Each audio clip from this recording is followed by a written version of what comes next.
मैं तुम्हें 3 वेक्टर्स दूंगा और तुम्हें बताना है कि वो वेक्टर्स बराबर हैं या नहीं। आर दे इक्वल वेक्टर्स और नॉट। तो इस लाइन पे 2 वेक्टर्स रखे हुए हैं, एक है ग्रीन और एक है ब्लू। तो ग्रीन वेक्टर और ब्लू वेक्टर।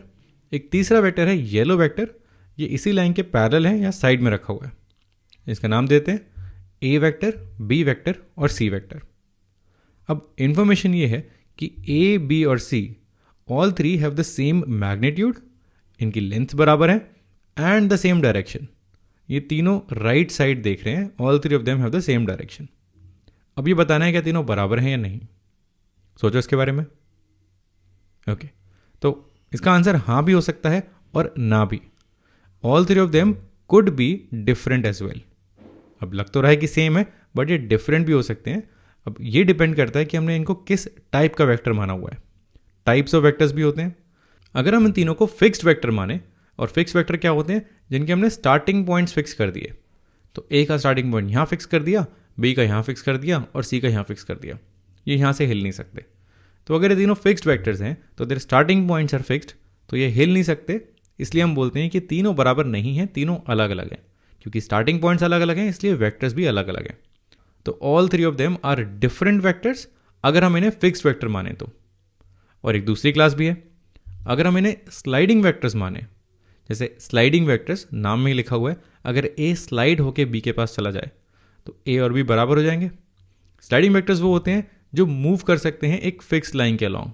तो इस लाइन के अलॉन्ग ए और बी मूव कर सकते हैं, बी ए के पास आ सकता है, ए बी के पास जा सकता है। सी फिर भी अलग है।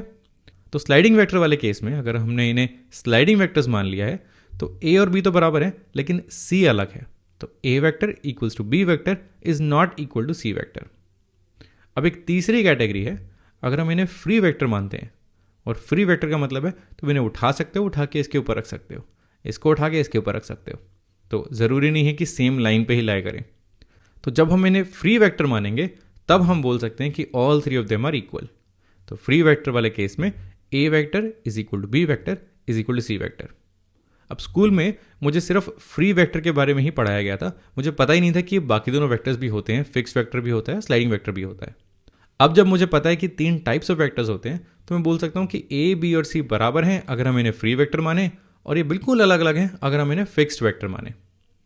और इस चैप्टर में हम मोस्टली फ्री वेक्टर के बारे में ही बात करेंगे। जितने वेक्टर से हम डील करेंगे वो मैक्सिमम केसेस में फ्री वेक्टर्स ही होंगे। तो चलो कुछ वेक्टर्स बनाते हैं।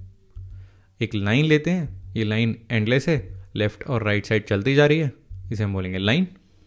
अब वेक्टर बनाने के लिए पहले चाहिए डायरेक्शन। तो इस लाइन को डायरेक्ट कर देते हैं, इसकी डायरेक्शन इस तरफ फिक्स कर देते हैं, बोलते हैं कि ये राइट साइड जाएगी। इसको हम बोलते हैं डायरेक्टेड लाइन, एक लाइन जिसमें डायरेक्शन भी है। लेकिन सिर्फ डायरेक्शन से काम नहीं चलेगा, हमें लेंथ भी चाहिए, हमें मैग्नीट्यूड भी चाहिए। तो हम बोलते हैं कि इस डायरेक्टेड लाइन पे हम यहाँ से यहाँ तक जाएंगे। तो इसमें हमने लेंथ भी फिक्स कर दी, हम पूरी लाइन कवर नहीं करेंगे, हम सिर्फ यहाँ से यहाँ तक जाएंगे। तो यहाँ से यहाँ तक जाने को हमने बोला, इस लाइन को तोड़ के हमने बोला कि हम इस लाइन सेगमेंट पे रहेंगे। तो इस चीज़ को, ये जो ब्लू सी चीज़ है, इसको हम बोलते हैं ये एक डायरेक्टेड, क्योंकि इसकी डायरेक्शन है, एक डायरेक्टेड लाइन सेगमेंट है। और यही डेफिनेशन है वेक्टर की। एक वेक्टर होता है एक डायरेक्टेड लाइन सेगमेंट, इसमें डायरेक्शन भी है और मैग्नीट्यूड भी। अब इस पॉइंट को देखते हैं, जिस पॉइंट से हमने शुरू किया है उसे बोलते हैं इनिशियल पॉइंट, और जिस पॉइंट पे ख़त्म करेंगे उसे बोलेंगे टर्मिनल पॉइंट। इनिशियल मतलब शुरू करना, टर्मिनल मतलब टर्मिनेट यानी कि ख़त्म करना। तो इनिशियल पॉइंट और टर्मिनल पॉइंट। और इस लेंथ को हम बोलेंगे ये है मैग्नीट्यूड ऑफ दिस वेक्टर। अब इसको लिखेंगे कैसे, इसका नाम कैसे देंगे? स्मॉल लेटर से देते हैं यूजुअली, ए उसके ऊपर एक एरो, तो ये ए वेक्टर हो गया। और अगर हमें इनके पॉइंट्स को मेंशन करना है, अगर ये पॉइंट है ए और ये पॉइंट है बी, तो इसको हम इस तरह से लिख सकते हैं, ये है ए बी वेक्टर। ये ए से बी की तरफ जा रहा है, तो इस एरो के नीचे जो पहला लेटर है वो इनिशियल पॉइंट और जो दूसरा लेटर है वो है टर्मिनल पॉइंट।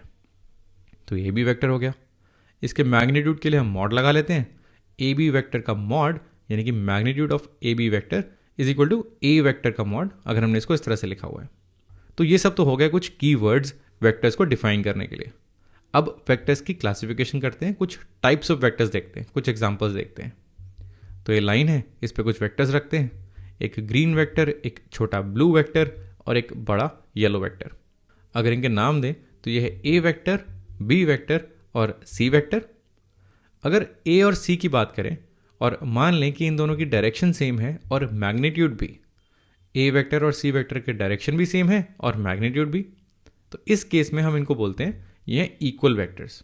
ये हमने अभी देखा। और डिफरेंट क्लासिफिकेशंस भी हैं। अगर दो वेक्टर्स के स्टार्टिंग पॉइंट सेम हो, जैसे ये बी वेक्टर है और ये डी वेक्टर है, ये दोनों सेम पॉइंट से शुरू हो रहे हैं, इनका इनिशियल पॉइंट सेम है, तो इनको हम बोलेंगे को इनिशियल वेक्टर्स। इस एग्जाम्पल में B vector and D vector are coinitial vectors. ठीक है। अगर एक वेक्टर का ऑपोजिट मिल जाए, ऑपोजिट मतलब उल्टी डायरेक्शन में जा रहा हो और मैग्नीट्यूड सेम हो, जैसे इस ई वेक्टर को देखते हैं, ई वेक्टर और डी वेक्टर का मैग्नीट्यूड सेम है लेकिन डायरेक्शन उल्टी है, ये यहाँ इस तरफ जा रहा है और ई यहाँ ऊपर, तो ऑपोजिट डायरेक्शन और सेम मैग्नीट्यूड तो बिल्कुल एक दूसरे के उल्टे हो गए, इसको हम बोलते हैं नेगेटिव ऑफ ईच अदर। बोलने का तरीका यह है कि E vector is the negative of D vector and D vector is the negative of E vector. अब ये डायरेक्शंस हो गई, सिर्फ मैग्नीट्यूड्स के बेसिस पे भी हम क्लासीफाई करते हैं। जैसे अगर हम मान लें कि मॉड ऑफ सी 1 है, यानी कि इस वेक्टर का मैग्नीट्यूड 1 है, तो उसको हम बोलते हैं ये एक यूनिट वेक्टर है। जहाँ कहीं भी 1 मिलता है वहाँ एक वर्ड यूनिट ज़रूर रहता है। तो मॉड ऑफ सी अगर 1 है तो सी इज़ अ यूनिट वेक्टर, और यूनिट वेक्टर्स हमारे बहुत काम आते हैं, आगे हम देखेंगे। फिर एक और एग्जाम्पल होता है जिसमें अगर मैग्नीट्यूड 0 ही कर दें, जैसे एफ वेक्टर, इसका पॉइंट यहाँ पर है, क्योंकि इसका मैग्नीट्यूड 0 है, ये इस पॉइंट पे ही रहेगा। अगर इसका मैग्नीट्यूड 0 है तो इसको हम बोलते हैं ये एक ज़ीरो वेक्टर है। और आगे हम पढ़ेंगे ये जो नेगेटिव वेक्टर्स हैं, डी वेक्टर और ई वेक्टर, अगर हम इन दोनों को जोड़ें तो हमें एक ज़ीरो वेक्टर मिलता है। इस तरह से देख सकते हैं कि डी और ई एक दूसरे को काट रहे हैं, सेम मैग्नीट्यूड लेकिन उल्टी डायरेक्शन। अब एक लास्ट कैटेगरी है जिसको ध्यान से समझना है। अगर वेक्टर्स सेम या ऑपोजिट डायरेक्शन में हैं तो उन्हें हम कोलिनियर बोलते हैं। एक बार देखते हैं कौन से वेक्टर्स सेम या ऑपोजिट डायरेक्शन में हैं।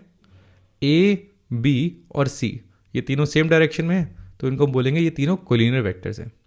अब ज़रूरी नहीं है कि ये तीनों सेम लाइन पे लाई करें तभी हम इन्हें कोलिनियर बोलेंगे।